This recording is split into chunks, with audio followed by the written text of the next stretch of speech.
Namaste. Namaste, children. A warm welcome to all of you for this session wherein we are going to discuss 9th standard mathematics chapter number 5 triangles, this being the second session. I am T.K. Prasannamurthy, retired headmaster, Vijaya High School, Jayanagar, Bangalore 11. Children, in the previous session, that is in the first session, we had discussed the following. Let us recall them. We understood what are congruent triangles. Can you recall, children, what are congruent triangles? These are the triangles having the same shape and the same area. Look here, children, these are the triangles having the same shape as well as the area is also same. So these triangles are called as congruent triangles. Okay. If two triangles have the same shape but they not the same area, then they are called as similar triangles. Look here, children, similar triangles. So these triangles have same shape but areas are different. These are called as a similar triangle. Samarupa Tribhujagalu. If two triangles have different shapes but have the same area, then they are just called as triangles having the same area. Look here, children, these are the triangles having the area of 60 square centimeter each. This is an obtuse angle triangle, this is an acute angle triangle, areas are same. So, but shapes are different. So, these are called as triangles which are having areas only equal. Okay. If two triangles are congruent, then all the 6 elements of one triangle are respectively equal to all the 6 elements of another triangle. That is, the 3 sides of this triangle are respectively equal to 3 sides of this triangle, and 3 angles of this are respectively equal to 3 angles of this. Conversely, if all the 6 elements of one triangle are equal to all the 6 elements of another triangle, then they are said to be congruent. Okay. Now, look at the corresponding parts of congruent triangle, children. So, this angle is equal to this. The side facing this angle is BC. The side facing this angle is EF. Therefore, BC corresponds to EF. Similarly, these two angles are equal. Therefore, these are the corresponding sides. Finally, these two angles are equal. These two sides are called the corresponding sides are the respective sides. So, these are called corresponding parts of congruent triangles. Okay. Now, if you want to write a congruent triangle symbolically, if you write triangle ABC, then see you have to write for A, vertex A, the corresponding vertex is D. For B, E is the corresponding vertex. For C, so the corresponding vertex is F. So, if you write triangle ABC, you must write is congruent to triangle DF. Similarly, if you write triangle ACB, then for A, the corresponding vertex is D. For C, it is F. For B, it is E. Finally, for triangle ABC, if you write, then you must write is congruent to triangle EDF only.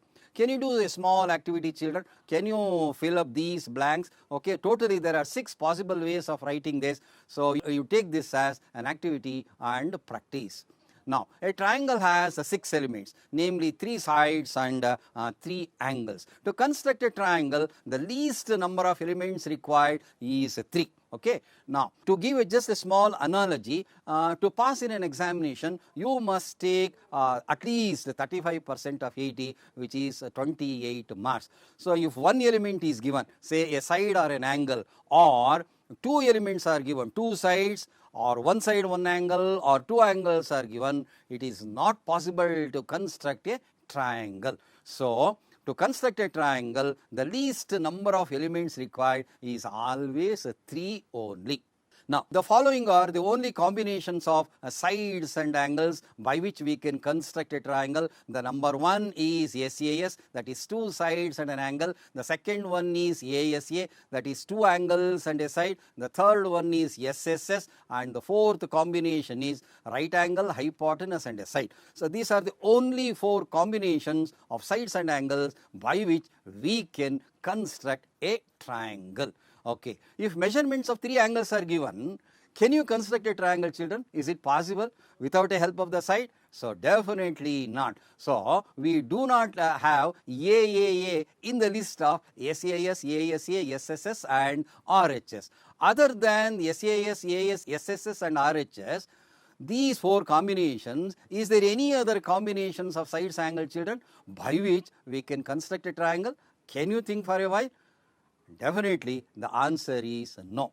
Okay, we will do a very important construction. For this, base BC is given as 6 centimeter. One of the base angle ABC is 40 degrees, and there are two possibilities. The length of BA is given as 4 or the length of CA is given as 5. We will do both simultaneously. First, draw the base as 6 centimeters. Okay, with take the protractor and construct an angle of 40 degrees. Okay, these angles are 40 degrees, children, at B. Then now take the compasses. With the help of compasses, okay, take radius as 4 centimeter. With B as center, you cut the ray BP, so you get the point A. Okay, so from B to A the distance is 4 centimeter. In the second case, CA is given. So with C as center, with the compasses, so with the radius is equal to 5 centimeter, you cut an arc.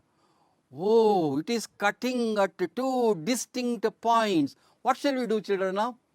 Okay, which one we will consider it as A? So both of them are A only. So let us join one by one. So C and A are joined in the first figure. In the second case also we are trying to join now. So you can measure it and say that each of them in the second case is 5 centimeter each. Oh, in the second case, that is if CA is given, we got two different triangles. How is that? Okay, we will do the following observations first. The first observation is this: if two sides and an angle are given, then here in the second case, two sides and not an included angle are given. So in such a case, we get one and only one triangle, whereas in the second case, we got two triangles which are different in shapes and size for the same measurement. So therefore, we can conclude that if two sides and an included angle or angle between them are given, then we are bound to get only one triangle, that is a unique triangle, whereas if two sides and not any angle between them are given, then we are going to get two different triangles for the same measurements. We are showing the shaded triangles also. Okay, now given the measurements of sides and angles, if it is possible to construct one and only one triangle irrespective of the method that we follow, children, then it is called as unique triangle. Ananyavada tribhujanta karitivi. So just now we learnt in the previous activity, if two sides and an included angle are given, then we can construct a unique triangle. If two sides and not an included angle are given, then we are going to get two different triangles. So the triangle will not be a unique triangle. So there is a practical method of identifying pairs of congruent triangles. The method is called superimposition method. You just take one triangle and superimpose it on the other. If they fit in exactly, you call it as congruent triangles. Otherwise, we don't call it as congruent triangles. This is called superimposition method. You are given pairs of triangles, children. Look at these pairs of triangles. Okay. You see there are so many pairs of triangles are there. Without the help of superimposing method, which is a practical method, is it possible for you to identify congruent triangles? Is there any other method, children? Look at these pairs of triangles carefully. Is there any other method by which we can find out the pairs of congruent triangles? Okay. Can you think for a while, children? Yes. Okay. So I will give us a small hint for you. We all know that when SAS, ASA, SSS or RHS are given to us, we can construct one and only one triangle, that is a unique triangle, correct? Since we are very sure that given SAS, ASA, SSS and RHS, we can construct a unique triangles, we can use these combinations of sides and angles as a test to determine congruent triangles. So now we have four tests or four criteria or four theorems to determine congruent triangles. In this session, we shall discuss SAS and ASA test in detail. Shall we start with SAS, children? Here we go. Today, we will learn SAS, ASA only, and in the next session, we will concentrate on SSS and RHS. Okay. Children, let us take test number 1. It is called SAS theorem. The statement is this: if two sides and an included angle of one triangle are equal to two sides and an included angle of another triangle, then those two triangles are said to be congruent. This is given as proposition number 4 and in volume number 1, and in our textbook it is given as axiom 5.1, which means we will take this, accept this as a true without any logical proof, and based on this the rest of the theorems like ASA, SSS, RHS and the rest of the properties can be proved by taking this as axiom. Okay, let us try to understand with the help of a figure. So here are two triangles ABC and DEF. So in which the point number 1 is AB is equal to DE. See, observe the figure. AB, the length of AB is equal to length of DE. Point number 2, angle ABC is equal to angle DEF. This is angle ABC, this is angle DEF. These two angles are equal. And the third point is BC and EF are equal. The length of these two segments are equal. Given this, we conclude that these two triangles are said to be congruent. Congruent means they are identical in all respects. So if SAS of one triangle are equal to SAS of another triangle, then those two triangles are said to be congruent. So let us try to understand the meaning of what do you mean by triangle ABC congruent to triangle DEF. The meaning of the conclusion is this: the remaining sides AC and DEF will be equal. That is, this side will be definitely equal to this side. The remaining two pairs of angles will also be equal. That is, angle ACB is equal to angle DFE, angle BAC is equal to angle DEF, and they will have the same shape and the same area also.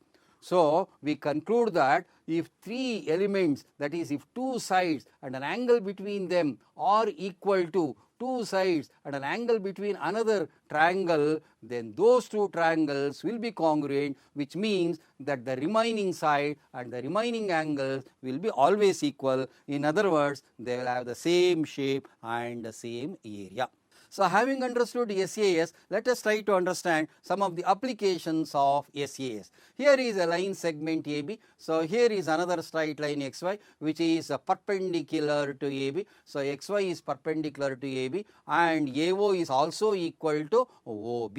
Okay, now this line XY is called as the perpendicular bisector of AB. Since this one is perpendicular as well as it is bisecting, it is called a perpendicular bisector. Okay, let us choose a point on this perpendicular bisector, call it as P. Join AP and PB, children. Okay, what do you know about the lengths of PA and PB? Do you think that they are equal? So this can be understood with the help of a SAS criterion only. So for this, we need to compare the sides and angles of triangle APO with the sides and angles of triangle BPO. Let us compare one by one. First point is AO is equal to OB because of data. Second point is angle POA, that is this angle, is equal to angle POB, is also equal to 90 because of data. And third point, PO is common to both the triangles. Therefore, we say that by SAS criterion, we say that these two triangles are said to be congruent. When these two triangles are congruent, we know that the corresponding parts of two triangles are equal. Therefore, this PA is equal to PB. Okay, now let us choose one more point Q like this on the same perpendicular. Join AQ and QB. You can see that AQ will be equal to QB, and one more point, say R like this, below that AB. Join AR and RB. You can easily show that AR is equal to RB because of SAS criterion. So therefore, this is our inference, children.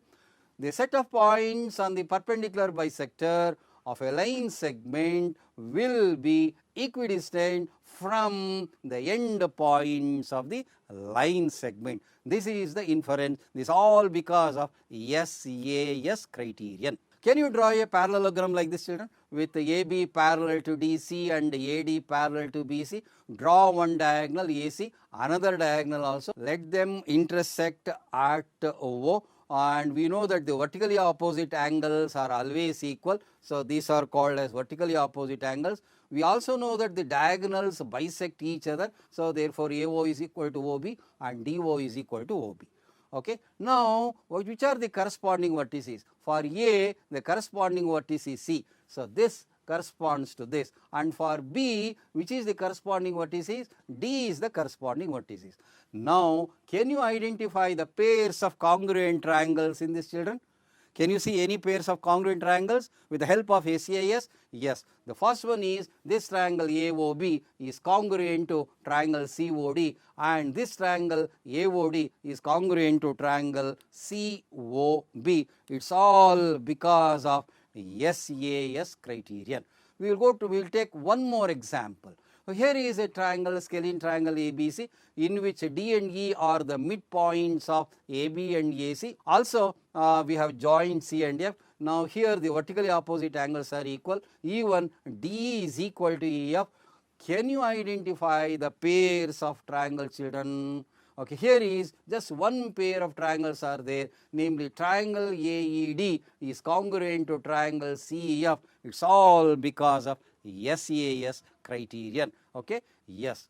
Now, here is a square ABCD with another square PQRS inside it, such that this AP is equal to this side is equal to CR is equal to DS. Okay. Now, can you identify the pairs of congruent triangles with the help of SAS criterion, children? So, look at this. Triangle APS is congruent to triangle BQP, that is this one, is again congruent to triangle CRQ, which is congruent to triangle DSR. So, these are all the four congruent triangles. It's all because of SAS criterion only. Okay.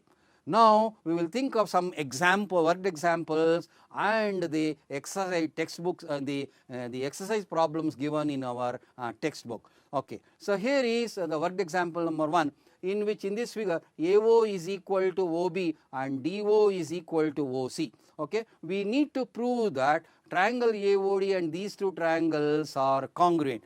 Don't you think these two are congruent because of SAS criterion, children? Very simple problem. There is one more example given here. So, let us go to the second example. So, in this case, this is the perpendicular bisector. Definitely, we can show that these two triangles are congruent because of SAS criterion only. Okay, this is the second worked example. Now, coming to exercise 5.1, here is the problem number 1. See the data, what is data given? AC is equal to BD and these two angles are equal. We need to show that these two triangles are congruent. Definitely these two are congruent because of SAS criterion only. Look at the problem number 2. Look at the data portion. See which are the sides and angles are equal, and see which are the triangles and the sides angles to be proved that they are equal. So, these two triangles are congruent. It is because of SAS criterion only. Now, look at the problem number 8 and the data. Okay. So, you can easily prove all these problems with the help of SAS criterion only. So, all these things are true because of SAS. Shall we take up now test number 2, children? That is ASCA theorem. So, if two angles and a side of a triangle, okay, are equal to two angles and a corresponding side of another triangle, then those two triangles are said to be congruent. This is the general enunciation which is given as proposition number 26 in volume number 1, Elements, written by Euclid. But it is given as theorem number 5.1 in our textbook. So, here is a figure. So, let us write down the data. In triangle ABC and triangle DEF, the first point is angle ABC is equal to angle DEF. So, you are observing in figure also. In secondly, BC is equal to EF. These two segments are equal. And the third point is angle ACB is equal to angle DFE. So, given this, we need to prove that triangle ABC is congruent to triangle DF. In other words, we have to show that the remaining elements, that is this side is equal to this side and AB is equal to this and this angle is already equal to this, because if two angles of one are equal to two angles of another, then the third angle will be equal. So we have to show that these two triangles are congruent, which means that the remaining elements are equal. That is what we have to show now. Okay, we prove ASA theorem by a method, a new method, children, known as reductio ad absurdum, which is in Latin, which means indirect method, contradiction method. So the meaning of absurd is this: stupid and unreasonable. ಮೂರ್ಖತನ ಮತ್ತು ಅವಿವೇಕತನ ಅಂತ ಕನ್ನಡದಲ್ಲಿ ಹೇಳ್ತೀವಿ. Extremely ಸಿಲ್ಲಿ, ಮೂರ್ಖತನ ಅನ್ನೋದನ್ನು ಹೇಳ್ತೀವಿ. Senseless, illogical R ಅನ್ಟ್ರೂ, ಅರ್ಥಹೀನ, ಅಥವಾ ಇನ್ನೂ ಹೇಳೋದಾದರೆ ಅಸಂಬದ್ಧ, ಹಾಸ್ಯಾಸ್ಪದ, ದಡ್ಡತನ ಅಂತೆಲ್ಲ ಹೇಳ್ತೀವಿ. ಇನ್ನು ಕಾಂಟ್ರಡಿಕ್ಷನ್ ಮೆಥಡ್ ಅಂತ ಬಂತಲ್ವಾ, ಕಾಂಟ್ರಡಿಕ್ಷನ್ ಅಂತಂದರೆ statement that is the opposite what we have assumed in the beginning. So something we get a result opposite to what we assumed in the beginning. For example, we have one axiom called the whole is always greater than the part. This is axiom number 5, correct? So in indirect method, we start with an assumption opposite to whatever we want to prove. At some stage of the development of the proof, we get results which are opposite to what we have assumed earlier. So that is called a stupid result, unreasonable result. So recall axiom number 5, the whole is greater than the part. So we may get contradiction like this: the whole and the part are equal. Some result we are going to like this, then we realize this stupid result is all because of our wrong assumption that we made in the beginning. So we rectify and correct ourselves and understand the validity of this statement. Okay, so we have got two ways in which proof can be written. One is called direct method, another is called indirect method. So let us start. We can prove these two triangles as congruent by the following assumptions, which can be done in three ways. Assumption number 1, we can suppose that AB and DE are equal, or assumption number 2, AB is greater than DE, or assumption number 3, AB is lesser than D. So these are the three ways in which we can assume, and take each case one by one and try to understand the proof. So let us take the assumption number 1. Let AB is equal to DE. So let us suppose that these two sides, the length of this is equal to the length of this. In such a case, now we can compare the sides and angles of these two triangles. So compare triangle ABC and triangle DEF. Point number 1, AB is equal to DE because of our assumption. Secondly, angle ABC is equal to angle DF. This is on account of data. And thirdly, BC and EF are equal because of data. Therefore, we conclude that triangle ABC is congruent to triangle DF. Do you know the reason? It's all because of SAS. So if AB is equal to D, then definitely those two triangles will be congruent on account of SAS. Okay, so hence we, after every and the proof is completed, we write QED. QED means it's a Latin quad erat demonstrandum. The meaning of this is this: that which is to be proved is logically proved, or simply hence proved. Okay, now let us take the assumption number 2. Let AB is greater than D. When AB is greater than, longer than D, let us choose a point P on AB such that PB is equal to D. So let us choose a point P like this, such that this PB is equal to D. Now join P and C. Now see the proof, what will happen to the proof. Now compare the sides and angles of these two triangles, that is triangle PBC and triangle DEF. Point number 1, this length of PB is now equal to length of D because of our construction, and this angle PBC is equal to angle DEF because of data, and BC and EF are also equal because of data. Again, so these two triangles became congruent on account of SAS. When these two triangles became congruent, look at the corresponding parts. Angle PCB is equal to angle DFE because of CPCT. But angle ACB, that is this angle ACB, is already equal to angle DFE because of data. So the right hand sides are equal, therefore the two left hand sides must be equal because of axiom number 1. Therefore angle PCB is equal to angle ACB. Angle PCB is equal to angle ACB. Is it really possible, children? See, we have got a contradiction. So this is because of axiom. So angle PCB, that is this smaller one, is equal to angle ACB. So angle in this PCB is just a part of this, therefore they cannot be equal. These two angles can never be equal. So but we showed that these two angles are equal. So this is impossible, as a part cannot be equal to the whole. But this is possible only when the point P coincides with the point A. But these two angles will be equal only when this point P coincides with point A. When the point P coincides with point A, the two triangles ABC and DF will become congruent on account of SAS only. So hence it is proved. Now let us take up the third assumption. So we assume that AB may be smaller than DE. In such a case, let us choose a point P not on AB but this time on DE, such that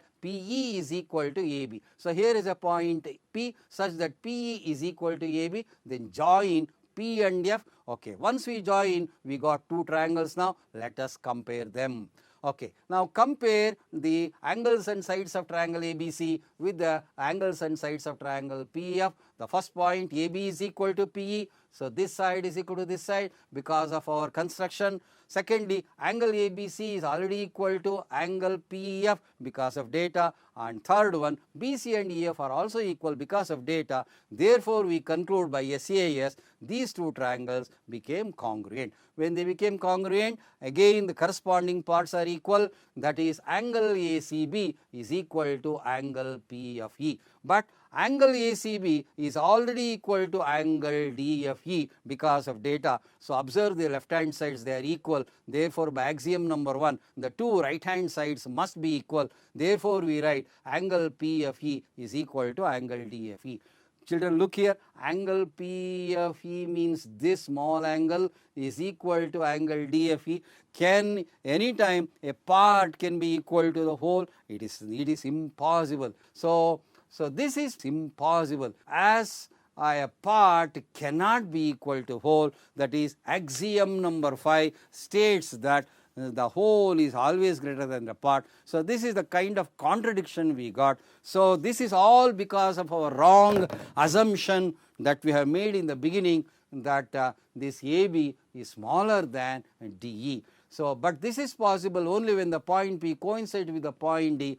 When it coincides, the two triangles will be congruent by SAS criterion only, hence proved. Let us sum up all these three assumptions and consolidate the proof, children. Shall we do it like this in the tabular column? So this is the case number 1, this is case 2, this is case 3, these are the three assumptions. Here what we did, we assumed that AB is equal to D. If you think that AB is equal to D, then these two will become congruent on account of SAS.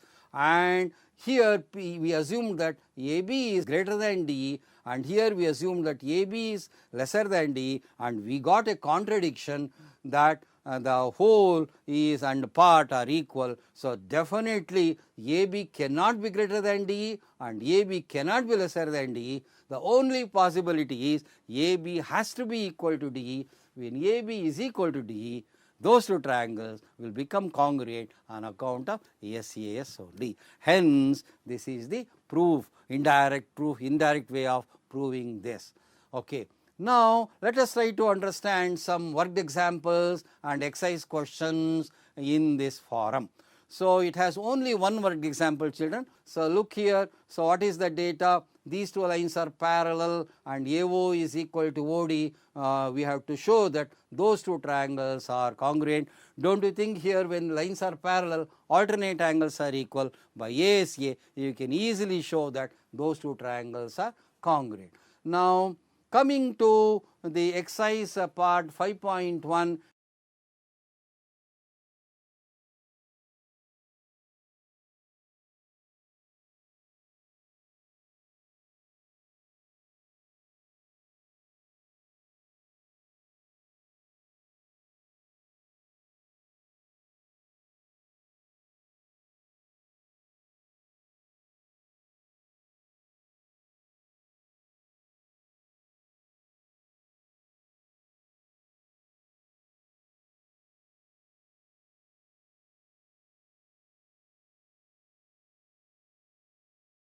Can you take down the homework, children? So hope you have enjoyed SAS and ASA criteria. So be regular in your studies, children. Take care of your health. Thanks for watching. Namaste, children. Namaste. Thank you very much.